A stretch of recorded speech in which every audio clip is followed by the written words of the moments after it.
Your child has symptoms of anxiety or depression. When should they go on medication? Or should they at all? The first line of care is always evaluation and therapy.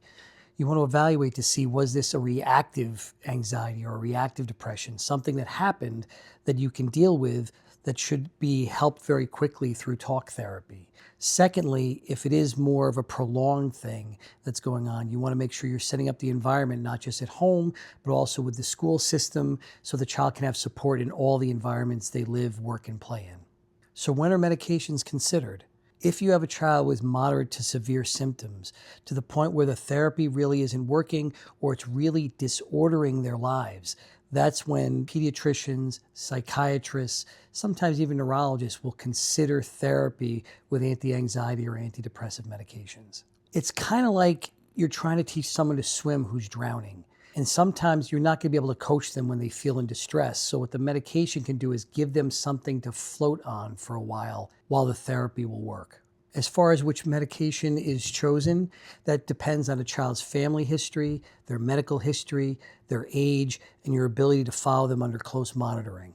The most common medications known are the SSRIs, the selective serotonin reuptake inhibitors. These include Prozac, Zoloft, and Lexapro.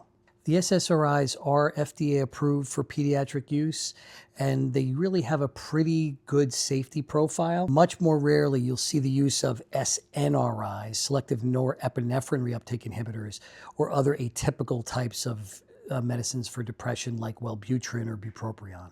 But with any psychoactive medication, it's very important, especially early on, to monitor very closely because you can have rapid changes in moods or behaviors. Other caveats with these medicines are you cannot skip doses. You also don't want to stop them suddenly. Once they're started, they have to build up slowly and be taken down slowly.